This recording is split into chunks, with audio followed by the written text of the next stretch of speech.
We're very pleased right now to be joined by Madhu Vuppuluri of Essar Steel, Minnesota. Thank you so much for being with us. Thanks, Claudia. Great to see you today. Thank you. All right, well, tell us a little bit about Essar Steel and what your company is all about. Sure, Claudia. As you would have figured out, I'm from India, and we have a large presence in India in the space of steel, energy, and other sectors, which are largely industrial sectors. I've been in North America since 1999, close to about 15 years. And I have essentially enabled the group, Essar Group's entry into North America. In steel space in North America, we have two operations. One is a steel company, which is an operating steel company in Sault Ste. Marie in Canada, which I have acquired for the group in 2007. It's about $1.8 billion of acquisition. And the second one is Essar Steel Minnesota, which is what I'm going to be talking about. It's an iron ore project in northern part of Minnesota, close to Duluth. It's about 80 miles away from Duluth. There we are constructing a 7 million tons per annum capacity iron ore processing plant. So it will be processing from mine to a product called pellet, which will be charged into blast furnace. And the total project cost is about $1.8 billion. So we are constructing the largest metals and mining space greenfield project in North America. And then who will be benefiting from that? Will it be globally?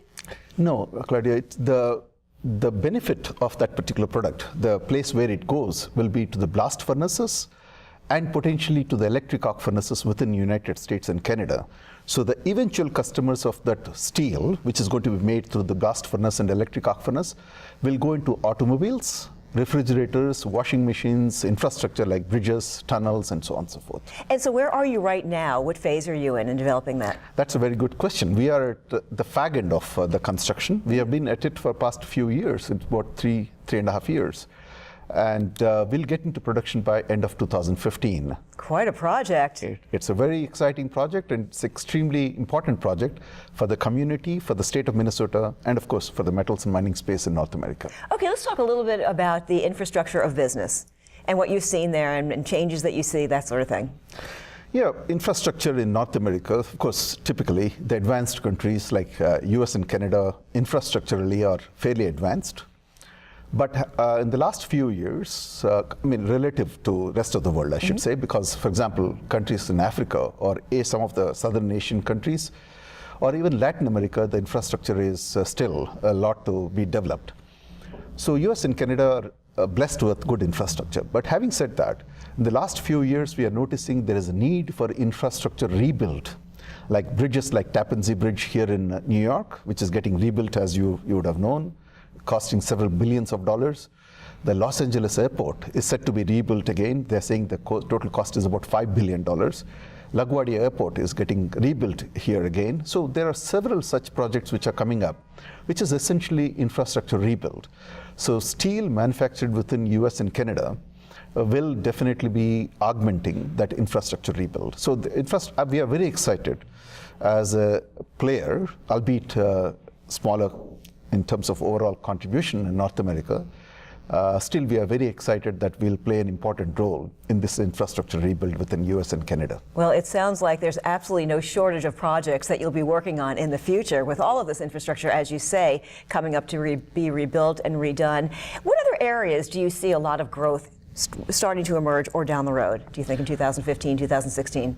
Well, the big game changer in the last few years has been the find of natural gas or shale gas within US. The shale gas discovery and the potential to tap into the shale gas reserves has essentially heralded the possibilities of manufacturing revival within US and Canada. So I'm particularly very excited as a group. I'm talking about Essar, and industrial groups within North America are very excited of the potential revival of manufacturing, if I may say, within US by virtue of this shale gas find. So that's an area where cascading through the shale gas find will be the opportunities such as the direct reduced iron, which is called HPI, hot briquetted iron, or DRI, or sponge iron. That's going to come in a big way in US, which we have seen already in places like Texas and Louisiana, where billions of dollars are being spent to build DRI modules, which will go into electric arc furnaces for making again steel. So these are exciting sort of areas which we find in our space, which is happening. I'm sure there are other areas which are equally exciting as well. Madhu, so interesting to talk to you today. Thank you very much, Thank you Claudia. so much for joining us on M&A TV.